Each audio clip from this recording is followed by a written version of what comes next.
9 December বের হবে খসড়া ভোটার তালিকা। 9 ডিসেম্বর খসড়া ভোটার তালিকাতে কাদের নাম থাকবে, কাদের নাম বাদ যাবে, এই 4 ধরনের ভোটারদের হিয়ারিং এ ডাকবে নির্বাচন কমিশন। সেটা কিন্তু নির্বাচন কমিশন স্পষ্টভাবে জানিয়ে দিয়েছে। এছাড়া এই 4টি ভুল থাকলে আপনাদের এনুমারেশন ফর্ম পুরোপুরিভাবে বাতিল হয়ে যাবে। তো কি জানানো হয়েছে নির্বাচন কমিশনের তরফ থেকে, চলুন এক এক করে জেনে নিই।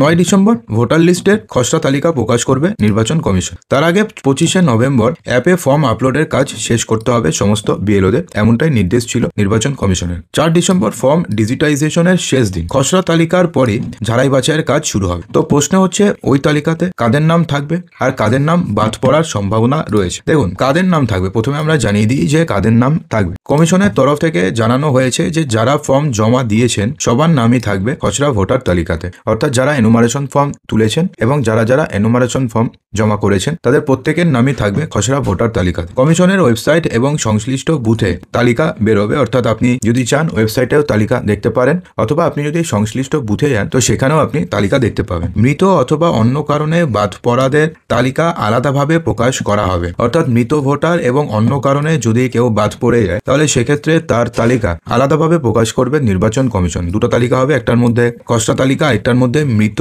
এবং অন্যান্য কারণে বাদ পড়া ভোটারদের তালিকা প্রকাশ করবে নির্বাচন কমিশন। অলরেডি 10 লক্ষ এমন রয়েছে যেগুলো যারা মৃত, অর্থাৎ যাদের এনুমারেশন ফর্ম তারা তোলেনি। তো এরকম 10 লক্ষ ভোটার অলরেডি বাতিল হয়ে গেছে। তাহলে কাদের নাম বাদ যাবে? সাধারণত প্রত্যেক বাড়িতে গিয়ে অলরেডি বিএলও ফর্ম দিয়ে এসছেন এবং সবার বাড়ি থেকে মনে হয় ফর্ম নিয়েও এসছেন। আপনাদের বাড়ি থেকে কি বিএলও এখনো পর্যন্ত ফর্ম নিয়েছেন কি নেননি কমেন্ট বক্সে কিন্তু জানাতে ভুলবেন না। তো সেক্ষেত্রে অনেক ক্ষেত্রে অভিযোগ আসছে যে মৃত ভোটারদের নামেও অনেক জায়গাতে ফর্ম ফিল আপ হয়েছে। ইতিমধ্যে সেই সমস্ত তথ্য জমা পড়েছে নির্বাচন কমিশনের কাছে। মৃত ভোটারদের জন্য আলাদা তালিকা প্রকাশ করবে নির্বাচন কমিশন। বিহারের ক্ষেত্রে এমনটা হয়নি, এবার পশ্চিমবঙ্গ সহ আর 11টি রাজ্যের ক্ষেত্রে মৃত ভোটারদের জন্য আলাদা তালিকা প্রকাশ করবে নির্বাচন কমিশন। এবং যে সমস্ত মৃত ভোটারদের নামে ফর্ম ফিল আপ করা হয়েছে সেগুলো করে কোনো লাভ নেই, তার কারণ সেই সমস্ত ভোটারদের নাম সম্পূর্ণভাবে বাদ যাবে, এমনটা কিন্তু নির্বাচন কমিশন অলরেডি বলে দিয়েছে। এছাড়া 2002 সালের ভোটার তালিকায় নাম ছিল, কিন্তু বাড়ি গিয়ে ফর্ম দিতে গিয়ে যখন বিএলওরা দেখতে পাবেন যে সেই ব্যক্তি মৃত, সেটা মার্ক করে ডিলিট করা যাবে। অর্থাৎ যদি বিএলও গিয়ে দেখতে পারেন যে সেই ব্যক্তি মৃত, তাহলে সেটাকে মার্ক করবেন এবং মার্ক করে সেটাকে ডিলিট তিনি করে দেবেন। 2025-এর তালিকায় নাম রয়েছে অথচ নির্দিষ্ট ঠিকানাতে বাড়ি গিয়ে তাকে খুঁজে পাওয়া গেল না, তাদের নাম বাদ যাবে। একটি বাড়িতে ম্যাক্সিমাম পর্যন্ত 3বার করে যাবেন বিএলওরা। 3বার করে যাওয়ার পরেও যদি তাদেরকে খুঁজে পাওয়া না যায় তাহলে তাদের নাম বাদ যাবে। যাদের ডাবল এন্ট্রি রয়েছে, অর্থাৎ একই কেন্দ্রে বা আলাদা কেন্দ্রের নাম রয়েছে ভোটারের, সেই নাম বাদ যাবে। দুটো এনুমারেশন ফর্ম ফিল আপ করা আইনত দণ্ডনীয় অপরাধ, সেটা আগে স্পষ্ট করে দিয়েছে নির্বাচন কমিশন। তো সেক্ষেত্রে কেউ যদি দুটো এনুমারেশন ফর্ম ফিল আপ করে তাহলে সেক্ষেত্রে তাদের নাম, অর্থাৎ সেই ব্যক্তির দু জায়গাতেই নাম বাদ যাবে। কারো যদি ডাবল এন্ট্রি খুঁজে পাওয়া যায়, অর্থাৎ ডাবল এন্ট্রি যাদের রয়েছে তাদের নাম বাদ যাবে। যদি কারোর বাড়িতে গিয়ে খুঁজে পাওয়া না যায় তাহলে সেই সমস্ত ভোটারদের নাম বাদ যাবে। এবং 4 নম্বরে বাদ যাবে হচ্ছে মৃত ভোটারদের নাম। এই 4 ধরনের ভোটারের নাম এবার যে এসআইআর এর যে এনুমারেশন মানে এসআইআর এর যে খসড়া তালিকা হবে সেই খসড়া তালিকা থেকে এই 4 ধরনের ভোটারের নাম সম্পূর্ণভাবে বাদ চলে যাবে। তো এখন প্রশ্নটি হচ্ছে কাদের হিয়ারিং এ ডাকা হবে সেটা জানার পূর্বে আপনাদের কাছে একটা ছোট্ট রিকোয়েস্ট, আপনাদের মধ্যে যারা এখনো পর্যন্ত ভিডিওটি দেখছেন এবং যাদের ভিডিওটি ভালো লেগেছে কমেন্ট বক্স অবশ্যই ভিডিওটিকে একটু লাইক করবেন এবং ভিডিওটিকে আপনাদের বন্ধু বান্ধবের মাঝে শেয়ার করতে একদমই ভুলবেন না। বন্ধুরা ভিডিওটিতে যেন অন্তত 1000টি লাইক এবং যেন 1000টি শেয়ার অবশ্যই হয় সেটা একবার দেখে দেবেন। তো দেখুন কাদের হিয়ারিং এ ডাকা হবে। খসড়া তালিকাতে নাম থাকা মানেই যে তাদের হিয়ারিং এ ডাকা হবে না তেমনটা কিন্তু নয়, কারণ তারপরেই হবে আসল ঝাড়াই বাছাইয়ের কাজ। 9 ডিসেম্বরের পরে ঝাড়াই বাছাইয়ের কাজ শুরু করবে কমিশন এবং ম্যাপিং এর কাজও চলবে। 9 ডিসেম্বরের যে 7 ডিসেম্বর যে খসড়া ভোটার তালিকা প্রকাশ হবে, তারপরে 9 ডিসেম্বরের পর থেকে ঝাড়াই বাছাইয়ের কাজ শুরু করবে নির্বাচন কমিশন এবং তারপরে শুরু হবে ম্যাপিং এর কাজ। দেখুন এখন যদি ম্যাপিং এ যদি ম্যাচ না করে সে সময় হিয়ারিং এর নোটিশ যাবে, নোটিশ পৌঁছে দেবে বিএলওরাই। অর্থাৎ যদি কারোর নাম যদি ম্যাপিং এ ম্যাচ না করে তাহলে সেই সময়তে হিয়ারিং এর নোটিশ যাবে এবং নোটিশ পৌঁছে দেবেন বিএলওরা।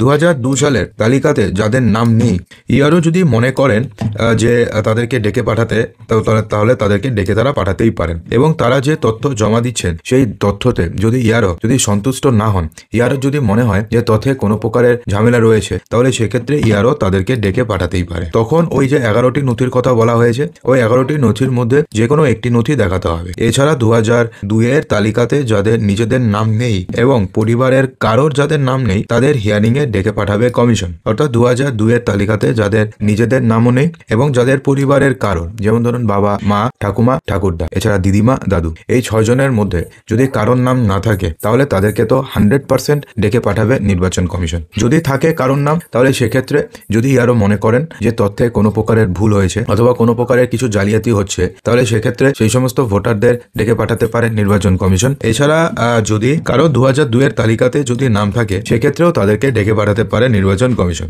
এবং সেক্ষেত্রে গেলে কিন্তু আপনাদের প্যানিক হওয়ার কোনো কারণ নেই। অর্থাৎ আপনাদের হিয়ারিং এ ডেকেছে তার মানে যে আপনি প্যানিক হয়ে গেলেন, আপনি চিন্তা করা শুরু করে দিলেন যে আমার নাম যদি চূড়ান্ত ভোটার তালিকাতে না আসে তাহলে আমি কি করব। তো সেক্ষেত্রে জানিয়ে দিই যে সেক্ষেত্রে আপনাদের চিন্তা করার কোনো কারণ নেই। সেখানে শুধুমাত্র বৈধ ডকুমেন্ট হিসাবে আধার কার্ড ছাড়া বাকি যে 11টি নথি রয়েছে তার মধ্যে যে কোনো একটি বৈধ নথি যদি আপনি দেখাতে পারেন তাহলে সেক্ষেত্রেই এসআইআর এর ফাইনাল লিস্টে আপনাদের নাম উঠে যাবে ওই ব্যক্তির। অর্থাৎ সেক্ষেত্রে আপনাদের চিন্তা করার কোনো দরকার নেই, তার কারণ এসআইআর এর যে ফাইনাল চূড়ান্ত তালিকাতে আপনাদের নাম উঠে যাবে। দেখুন, প্রত্যেক বুথের বাইরে ভোটারের সংখ্যা টাঙিয়ে দেওয়া হবে। সাধারণত এক একটা বুথে 1200-র বেশি ভোটার থাকার কথা নয়। পাশাপাশি এসডিও এবং বিডিও অফিসের বাইরেও এই তালিকা টাঙানো থাকে। পাশাপাশি কেউ যদি চান তাহলে কমিশনের ওয়েবসাইটেও সেই নাম দেখতে পাবেন। দেখুন, তাহলে একবার আমরা প্রথম থেকে জেনে নিই যে কাদের নাম থাকবে। দেখুন, খসড়া তালিকাতে কাদের নাম থাকবে। এনুমারেশন ফর্ম জমা দিলেই খসড়া তালিকাতে নাম উঠে যাবে।